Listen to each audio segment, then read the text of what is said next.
Bueno, ¿cómo están?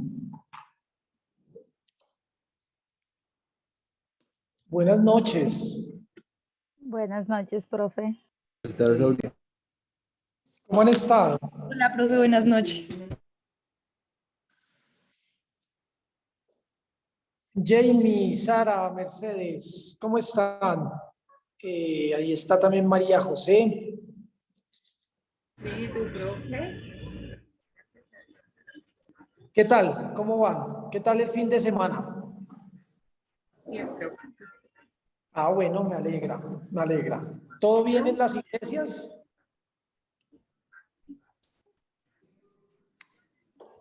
Qué bueno, qué bueno. Gracias a Dios por eso.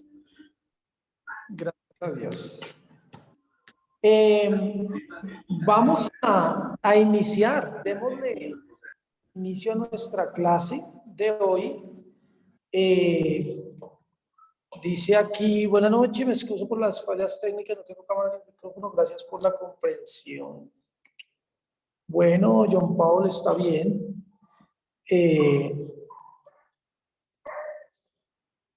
Nos falta quién? Nos falta, vamos a mirar, tomar lista de una, bueno, ahorita tomamos. ¿Cómo les fue con las lecturas? Bueno, esa lectura realmente la tenemos desde hace rato. Yo creo que les ha ido muy bien con ella, porque sí la tenemos desde hace ratico. La lectura tenía que ver con la extensión del pecado, ¿verdad? Como la magnitud del pecado. Y habíamos quedado en que queremos hoy hacer como una actividad diferente y queremos fomentar como un conversatorio, o podríamos proponerlo a nivel de debate, o sí, un conversatorio,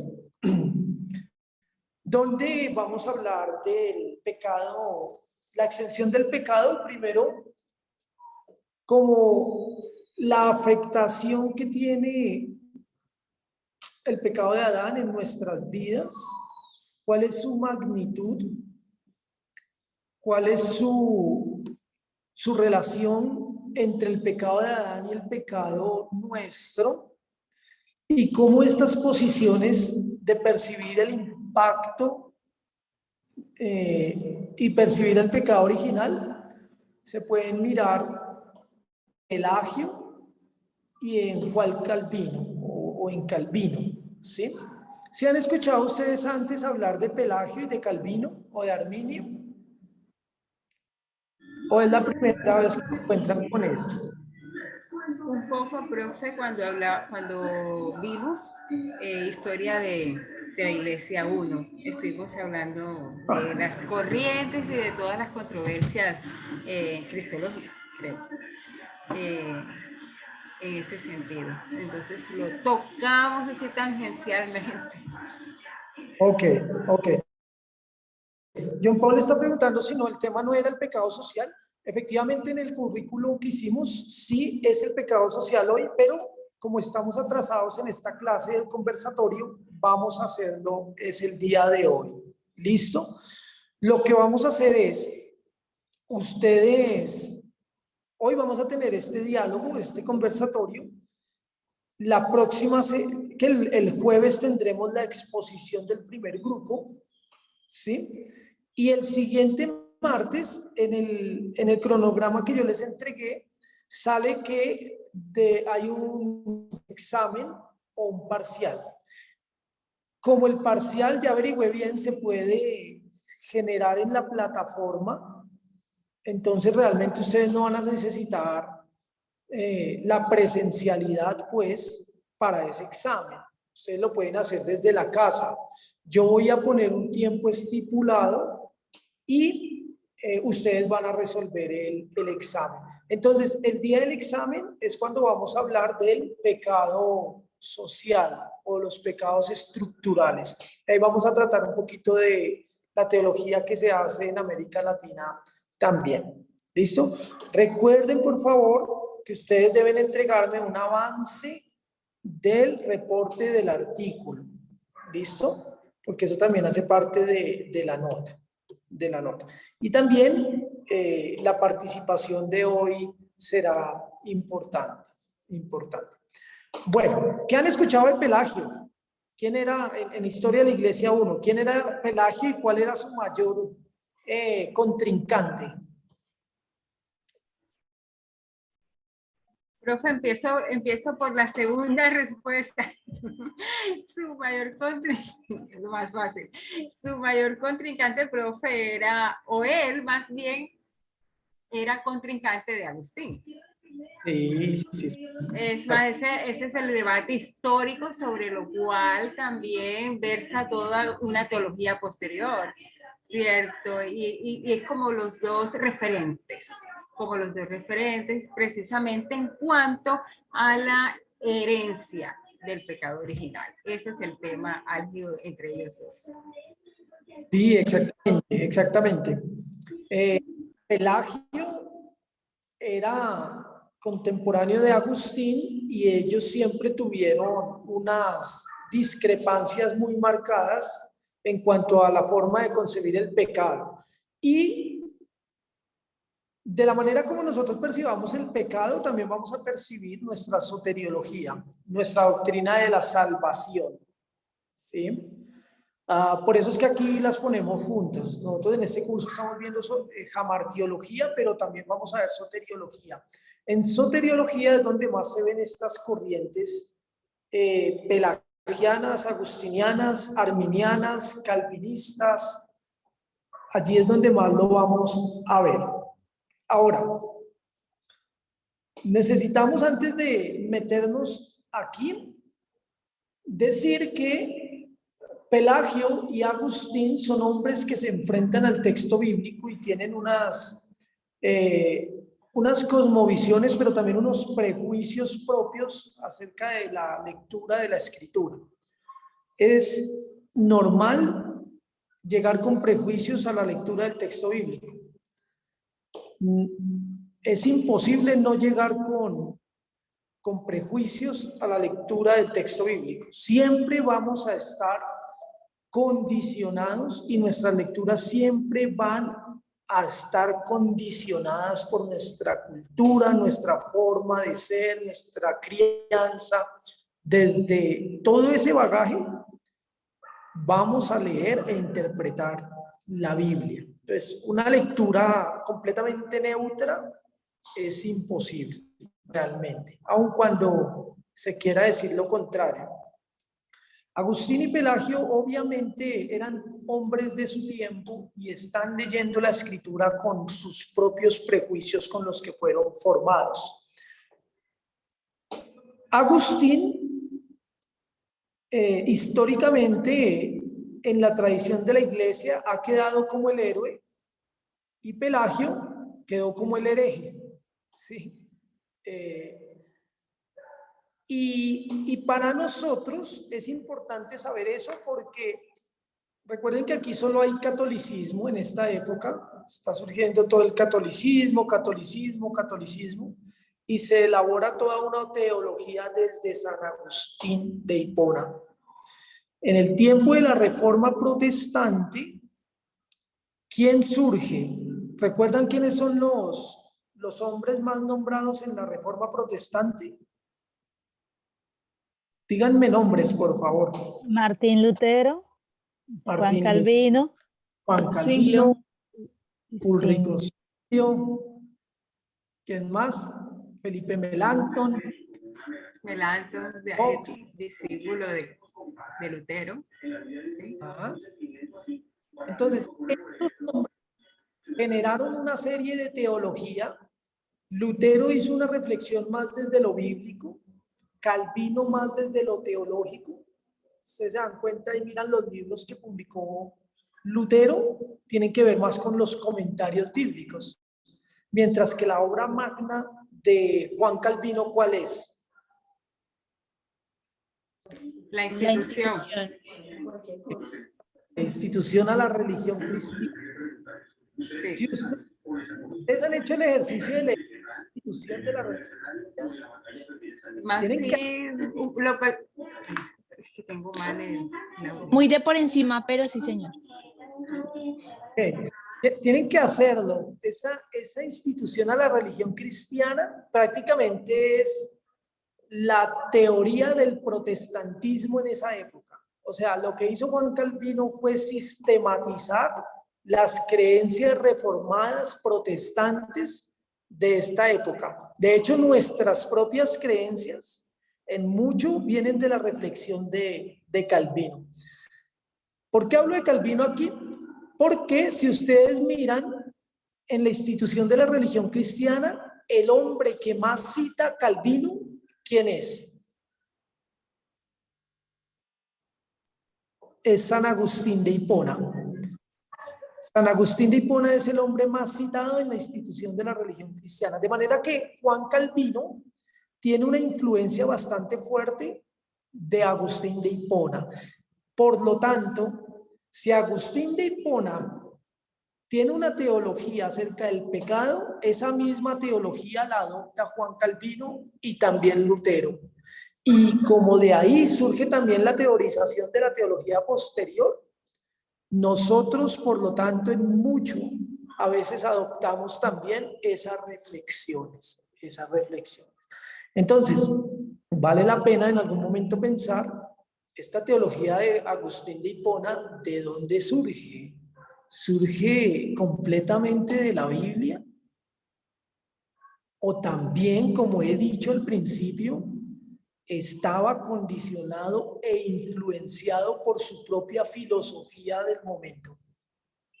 Y lo mismo con Lutero y lo mismo con Calvino. Esto lo digo para que podamos pensar en que los dogmas que nosotros hemos construido, muchas veces debemos siempre contrastarlos con lo que dice la Biblia. Porque a veces leemos dogmas a la luz de la reflexión de teólogos posteriores. Entonces siempre es necesario, bueno, esto es lo que está diciendo la Escritura, esto es lo que me dice la Biblia, ¿sí? Entonces, Juan Calvino y Pelagio no son contemporáneos, recuerden. Existieron casi que 1000 años, Calvino existió 1000 años después. El contemporáneo de Calvino se llama Jacobo Arminio. Jacobo Arminio intenta acoger un poquito la teología de Pelagio y su contrincante en el contexto del siglo XV, siglo XVI, es Juan Calvino. Después se van a levantar otros, y mejor dicho, ese es un problema histórico, así que no lo vamos a resolver hoy. Bueno, yo quiero que ustedes, estamos aquí, Jamie, Mercedes, María José, Sara, Henry, John Paul y María José otra vez. Tenemos 2 María José hoy en clase. Perdón, profe, es que en una parte tengo el audio y en la otra la cámara. Está bien. Entonces hoy nos faltó Daniel, de pronto de conecte, pero quién sabe. ¿Cuál es la idea? Tenemos 6 participantes en el curso. Entonces, no, Daniel ya llegó. Solo faltó fue invocar su nombre para que llegara.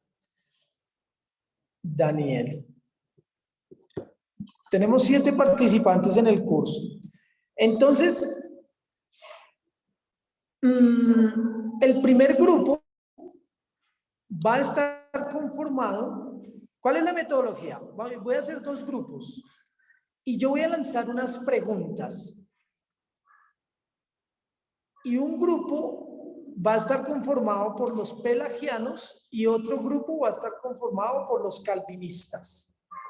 Ustedes leyeron el material, ustedes saben cuáles son los argumentos que usa cada uno para cada pregunta. Cada pregunta tiene que ver obviamente con el pecado, cómo toma el calvinista o el pelagiano este problema. Entonces ustedes van a tener un conversatorio y van a decir, por ejemplo, no, sí tenemos libre albedrío por tal razón, por tal razón. Y los pelagianos van a decir, no, no lo tenemos por tal razón, por tal razón. Y así sucesivamente con las preguntas que yo vaya sacando, ¿vale? Entonces, Jamie va a estar en un grupo con Henry y con Sara. Y con Sara. Y en el otro grupo va a estar entonces Mercedes, María José, Daniel y John. Van a estar ahí los 4. ¿Listo? Entonces, el grupo de Jamie, Sara y Henry van a ser los pelagianos. No, van a ser los calvinistas. Por ser 4, por ser 3 nomás, calvinistas. Y los otros van a ser los pelagianos. ¿Listo? Ustedes van a vivir lo que sintieron ellos cuando estaban en sus famosos debates. Entonces, por favor, prendan los micrófonos. Y vamos a iniciar con la primera pregunta.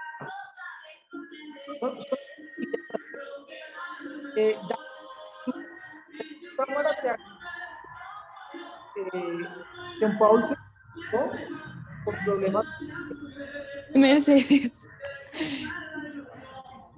El O sea micrófono que, para cuando hablemos, ¿cierto, profe? no entendí, solamente Mercedes. ¿Cómo así? No, digo que... El micrófono solo para cuando hablemos, creo. Ah, perdón. Que ya por el vallenatico y todo, yo creo que sí, más bien cuando hablemos. Pero no, estaba diciendo, era si Daniel podría por favor prender la cámara para que podamos vernos todos. ¿Listo? Muy bien, la primera pregunta tiene que ver con, ¿podemos vivir vidas buenas y vidas decentes? ¿Qué opinan los calvinistas?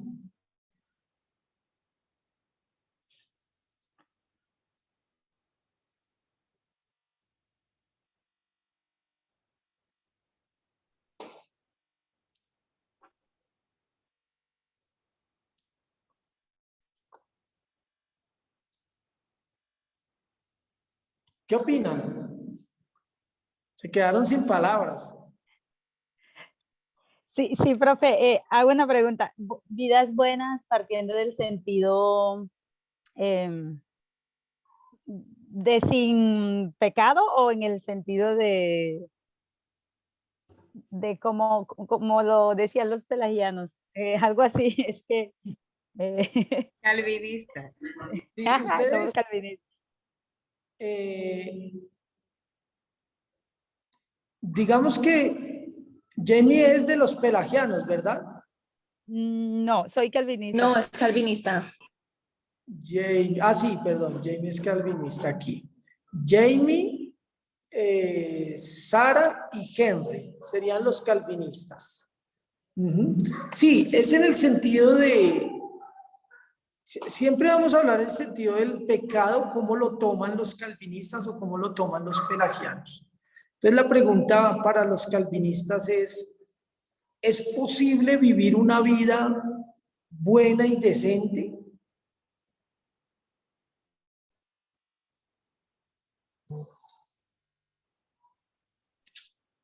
¿O creen que no es posible?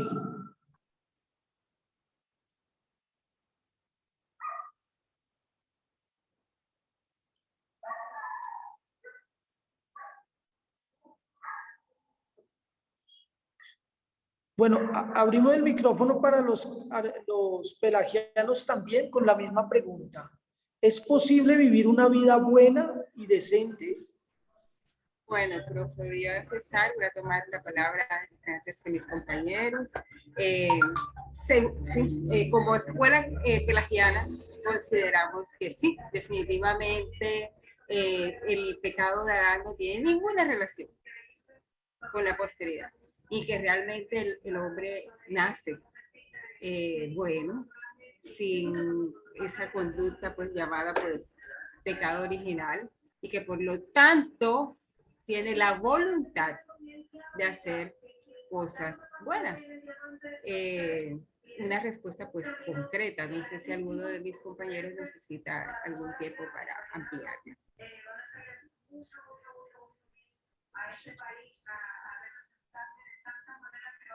¿Qué opinan los demás?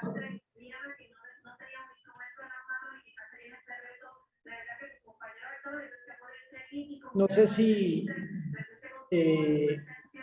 María José o Daniel quieren ampliar la respuesta. Yo no sé cómo es el audio, agradecería si pudieras intervenir a través del audio.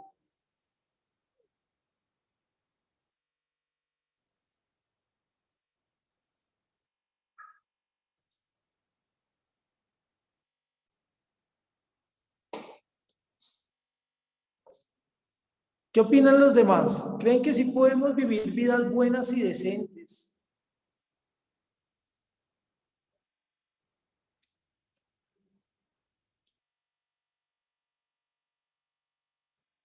¿O no es posible?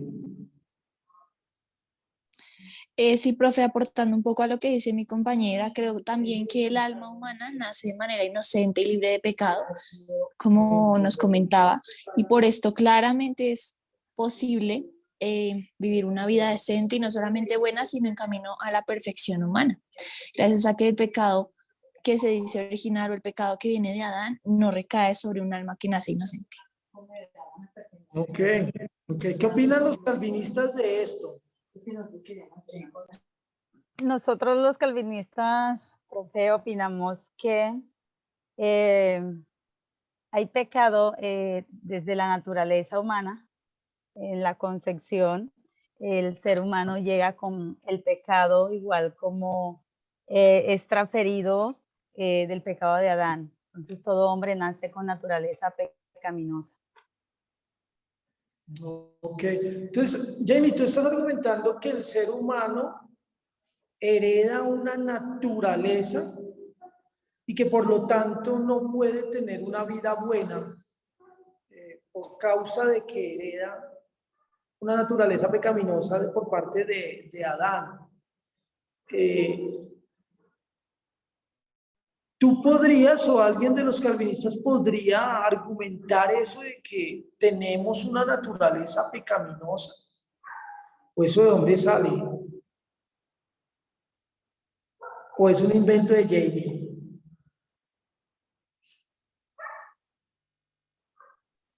Vale, profe, pues me disculpo primero porque ya cuando iba a hablar me sacó la conexión y ahora estoy aquí otra vez. Pues hay una porción de la palabra de Dios que dice que el espíritu va contra la carne y la carne va contra el Espíritu Santo. Y pues sabemos que el Espíritu Santo es Dios y el Espíritu Santo es bueno. Y la carne ya sería nuestro cuerpo, nuestras pasiones, nuestras tentaciones que tenemos. Y si el espíritu va contra la carne, significa que son dos cosas separadas, que hay una separación entre nuestras ambiciones y el Espíritu Santo, y los dos están luchando. Es decir, que nosotros por naturaleza o nuestra carne ya tiene una inclinación hacia el mal y que el Espíritu Santo es el que ya nos capacita para cumplir las cosas de Dios, los mandamientos de Dios. Ok. Gracias, Sara. Gracias.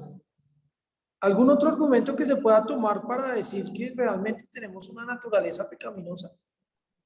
Sí, profe, Pablo lo describe y dice que se toma en sentido literal el texto bíblico de Romanos capítulo 5 del 12 al 19, tomando literal que Adán y Cristo, hace énfasis de cuando Voy a leer el texto. Por tanto, como el pecado entró en el mundo por un hombre y por el pecado la muerte, así la muerte pasó a todos los hombres por cuanto todos pecaron. Entonces, bajo este texto y el que sigue de forma literal, entonces sostenemos que si hay una naturaleza pecaminosa debido al pecado de Adán. Ok, ok. ¿Alguna respuesta de los pelagianos? ¿De pronto quieren reaccionar? Sí, profe. Gracias. Derecho a réplica se llama. Profe, cuando formulaste el primer punto para este debate, claramente dijiste si se puede hacer cosas buenas o cosas malas, diferentes de pronto de nacer. Y realmente estamos entonces concentrados en un término y es la voluntad. ¿Ok? Y precisamente el ser humano, y repito mi respuesta, en principio el ser humano es capaz precisamente de hacer de cosas buenas, tiene la voluntad de hacerlas, el libre albedrío, porque ha heredado esa naturaleza buena. Entonces, la naturaleza buena, libre, inocente, no tendría ninguna operancia, ninguna funcionalidad si no es realmente para hacer algo. Y eso se concreta precisamente en la voluntad de hacerlo bueno. Así que quería pues hacer esa precisión. Ok, ok, gracias. Básicamente la diferencia entre Pelagio y Calvino, o Arminio y Calvino, tiene que ver con la concepción de el ser humano está posibilitado o no para hacer actos de justicia. Es obvio que uno puede ver en otras personas que no son regeneradas, que no han vivido la experiencia de Cristo, hacer actos de justicia, ¿verdad? Hay personas que no creen en Jesús, que son altruistas y de alguna manera hacen el bien, hacen el bien.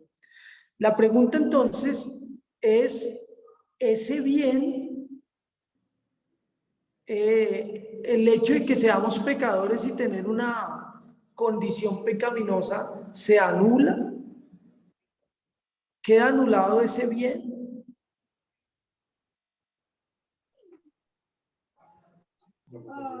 Pido la palabra, profe. Dale, Henry, por supuesto. Yo creo que no se anula. Yo creo que va precisamente de la mano, creo que es Pablo el que lo habla, lo menciona acerca de las buenas obras. Y creo que el mundo está lleno de buenas obras, ¿sí? Algunos lo hacen desde un sentido muy genuino, otros sencillamente lo hacen con el deseo de darse a conocer más. Pero pues las buenas obras yo creo que están a la orden del día. Pablo y Santiago creo que mencionan, dan dos puntos de vista en cuanto a las buenas obras. Uno creo que dice que son necesarias para la salvación y creo que Pablo es el que dice que no es por las obras. Entonces, creo que las buenas obras están a la orden del día, pero pues creo que lo claro es que no por obras nosotros vamos a ser justificados, ni por las obras vamos a ser salvos. Creo que pues es como lo que se desprende de las escrituras. Entonces, pues creo que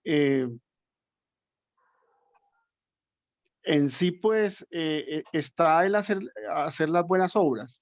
De pronto la diferencia es en que algunos las hacen con una intención de pronto de darse a conocer, de mostrarse más, de pronto otros lo hacen con una intención más genuina. Los que lo hacen con esa intención, la palabra lo dice que esas obras ya desde antemano ya habían sido preparadas para que nosotros andáramos en ellas. Bueno, es lo que yo puedo encontrar en la palabra. Eso era lo que quería comentar al respecto. Gracias, Henry. Gracias. Hay una cuestión que también está en el debate y es si nosotros realmente tenemos libre albedrío o no. ¿Ustedes qué opinan como calvinistas? ¿Tenemos libre albedrío o no tenemos libre albedrío? Bueno, profe, yo quisiera nuevamente pedir la palabra ahí. Desde el punto de vista de la salvación, no tenemos libre albedrío. Sencillamente el Señor decreta y pare de contar, ¿sí? La salvación, pues sencillamente no se elige, ya el Señor eligió por nosotros. Creería que desde ese punto de vista de la salvación no habría libre albedrío. Ok, ok. Gracias, Henry. ¿Qué opinan los demás? ¿Tenemos o no libre albedrío? Ok. Bueno, Los desde el punto de pos- vista calvinista. ¡Ay! Ok, Dale, Sara. dale. Gracias. Desde el punto de vista calvinista, no del todo, en el sentido de que nosotros somos esclavos del pecado. Al nacer ya esa naturaleza pecaminosa, y nosotros somos esclavos del pecado, es decir, nosotros le servimos a nuestras propias pasiones, le servimos a nuestros propios deseos, le servimos a lo que el cuerpo nos pida, lo que la mente nos pida, o que lo que nuestra naturaleza nos pida. Entonces, si nosotros deseamos ser buenos en alguna manera, la naturaleza va a estar ahí diciéndonos que hagamos lo contrario, que hagamos cosas malas. Y esos son nuestros anhelos y deseos. Entonces, ¿qué es lo que hace Cristo? La obra de Cristo a nosotros nos limpia del pecado y nos libera, en cierta manera, de la mayoría de pecados que podamos cometer, pero seguimos siendo pecadores. Sin embargo, nos libera del pecado y nosotros voluntariamente, ahí sí ya tenemos la elección de elegir si queremos o no queremos pecar, ya teniendo esa libertad que nos da Cristo, aún aunque tengamos, perdón por esa redundancia, aunque tengamos todavía esa naturaleza dentro de nosotros, esa naturaleza pecaminosa. Ok, gracias, Sara. Gracias. No sé cómo lo toman ustedes. ¿Cómo quieren responderle a Sara? Los pelagianos? Profe, nosotros vamos a responder desde nuestro punto de vista Sí, profe. post-pelagianista. Desde el punto de vista post-pelagianista, y es precisamente en que se tiene libre albedrío al punto de que, como dice nuestro precursor, si se puede cumplir lo bueno sin pecar. En ese sentido, pues él decía incluso, y uniéndolo a la pregunta, al punto anterior de si se anula lo bueno, él decía que, o sea, que no se necesitaba la gracia. Entonces, si no se necesitaba la gracia, no se puede, o sea, nada anula lo bueno, porque no se necesita la gracia. Incluso iría un poquito yo más allá, y hablando desde el punto de vista antropológico y hasta social, que Rousseau, por ejemplo, tomó esos argumentos pelagianos, ¿cómo se diría? Pelagianos. Pelagianos. Hasta al punto que él decía de que el hombre nace libre y la sociedad lo corrompe. Es típicamente de Pelagio, y nosotros lo entendemos, lo estudiamos siempre como Rousseau. Pero entonces, ahí es donde yo digo que toda esa dinámica teológica de Pelagio, cómo influenció posteriormente. Entonces, realmente sí se tiene un libre albedrío, y que nace de ese libre albedrío es producto de la naturaleza no pecaminosa, y que, repito, se puede cumplir, se puede vivir sin pecar. María José. Perdón, profesor, que le haya dado la palabra yo a María Sí. José. Perdona. No, pero yo quería hablar un poco sobre lo que Mercedes está hablando, pero primero sobre lo que Sara está hablando, acerca de que somos esclavos del pecado. Claramente no es así, porque Dios es bueno y nos creó buenos. Y aparte de eso, nuestra voluntad humana no está sujeta al pecado de que tal vez un hombre hace mucho tiempo hizo, como dicen Adán, así que no se le puede echar a él la culpa, por decirlo así, del pecado que tal vez nosotros cometamos. Pero nosotros no tendemos al pecado porque fuimos hechos buenos por un Dios bueno. Asimismo, nuestra voluntad prefiere lo bueno. Y tal vez sí puede que cometamos errores, pero esos errores son gracias a que no hay un esfuerzo por parte del ser humano para ser bueno. Pero sí nacemos siendo buenos, inocentes y faltos de pecado. O sea, no es que pequemos siempre, no. Nacemos siendo faltos de pecado gracias a que Dios es bueno y nos creó como seres buenos. Ok, ok.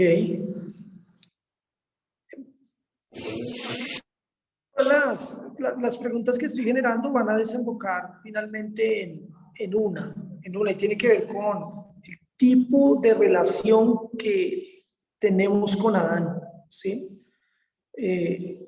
Para el pelagiano, ¿ustedes recuerdan en la lectura cuál es la relación o la conexión directa entre Adán y nosotros? ¿Cómo se puede establecer esa relación?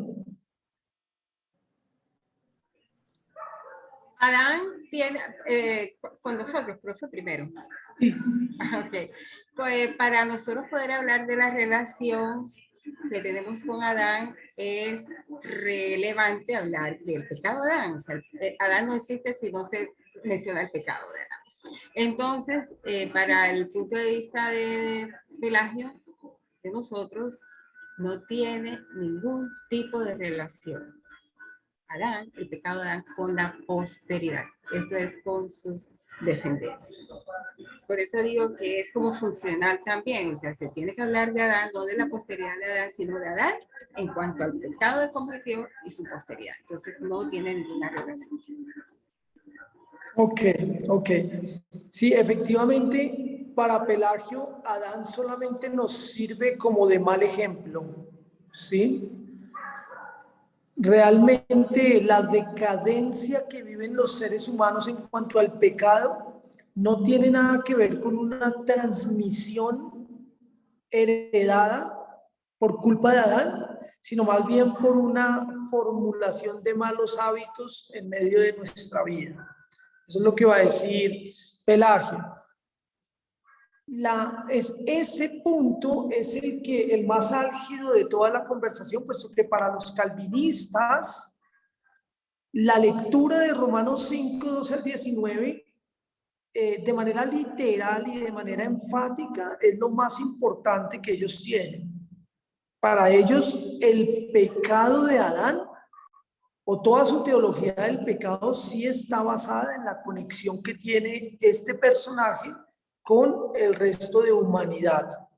Porque para ellos, y el texto lo decía, la conexión está basada más bien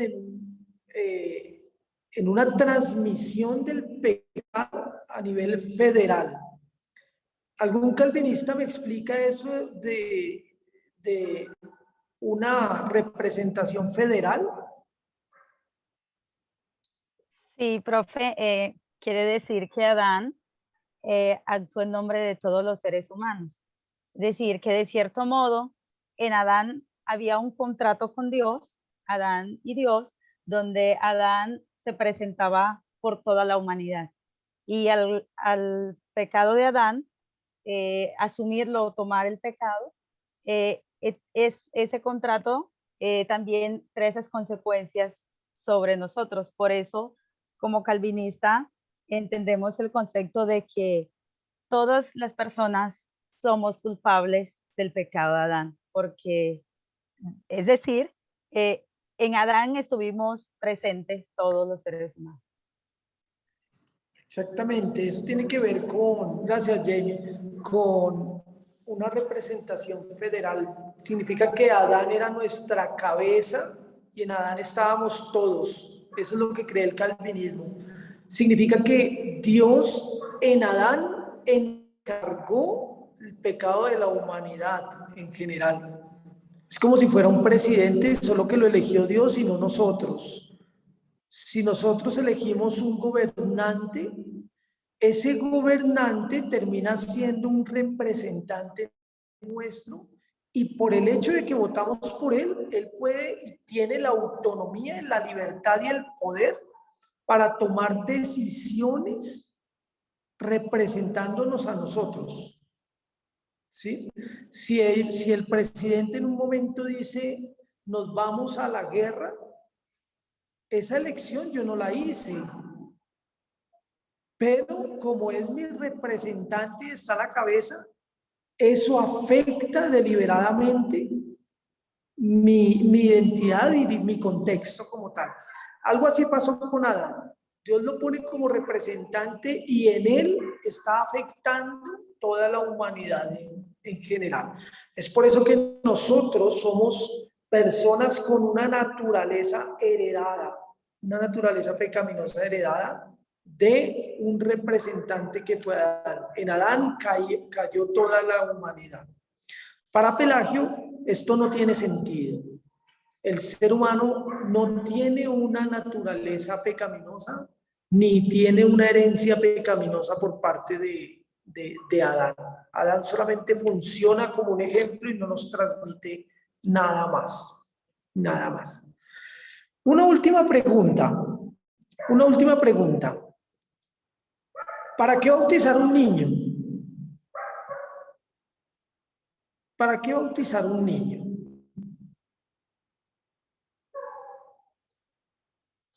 ¿Qué opinan los? ¿Para qué bautizamos un niño?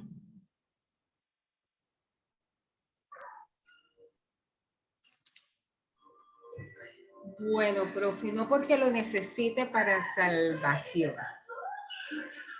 porque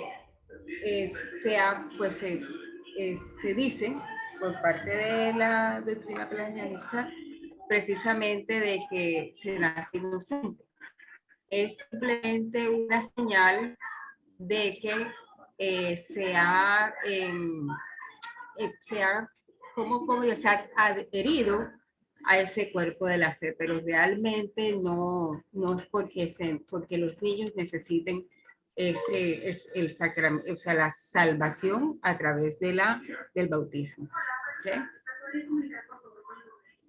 Ok, ok. ¿Qué opinan los demás?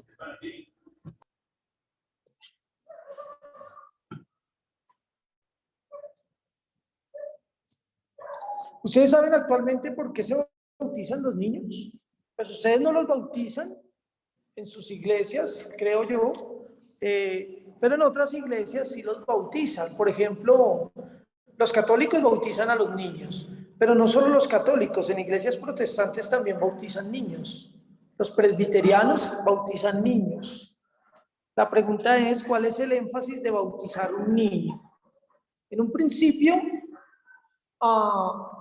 y esto incluso para Agustín un poco, que ahí viene la doctrina católica, tenía que ver también porque se piensa que si el ser humano hereda una culpa original, si el ser humano hereda un pecado y una naturaleza, se cree que a través del bautismo este pecado queda nulo, ¿sí? Es decir, el acto de regeneración para un infante se da en el bautismo. Esa es la doctrina, por ejemplo, la doctrina católica. En la doctrina de Pelagio, Pelagio no se opone al bautismo, pero dice que es solamente para una adopción, para una invitación a ser parte de la familia de Dios, pero que nada tiene que ver con la omisión o la restauración de la culpa original, porque pues eso no existe para Pelagio, ¿verdad? Y para Calvino en algún momento como reformado y presbiteriano, él sigue bautizando a los niños, pero no lo hace con una intención de quitar el pecado original, sino como una cuestión también de bendición, como una cuestión de simbólica de entregar a Dios, de entregar el niño a Dios, ¿sí? Esa es como la posición de Calvino, ¿sí? Pero el tema del bautismo pues lo veremos después, muy bien, vamos a dejarlo hasta ahí porque se nos fue el tiempo, entonces dejémoslo hasta allí nomás. Para la próxima clase vamos a dedicar solamente 5 minutos para explicar una cosita y cerrar este tema del pecado original desde una perspectiva bíblica. Y luego nos introducimos con la primera exposición. Les animo a todos a que lean el artículo de James Dunn, el capítulo del libro, para poder traer las preguntas pertinentes y poder hacer dinámica también la clase. Vamos a tener aquí dos expertos en Jesús histórico, entonces ustedes pueden traer sus preguntas que van a ser resueltas con rapidez también. Entonces, hermanos, nos vemos el jueves con el favor de Dios. Que descansen, que el Señor les bendiga. Les envío un abrazo y nos vemos Gracias. pronto. Profe, gracias. ¿Me regalas 2 minutos, por favor? Gracias, profe. Claro Lo que sí. tienes. Gracias. Gracias, profe. Bueno, bueno.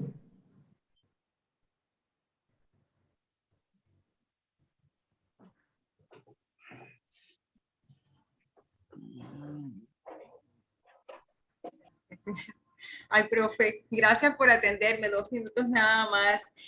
Profe, ¿está quedando esto grabado? Sí. Ándale, profe, y no puedes hacerlo porque necesitaba decirte algo por ti, de verdad. Sí, si quieres, anota mi número Ajá. y lo podrías hacer. Mi número es 320 Enseguida, profe. 205 Ya espérate un momentico, profe. 320. Ajá. 205 Ajá. 0805. Ahí te estoy timbrando. Listo. Bueno. Ok. Voy a colgar aquí.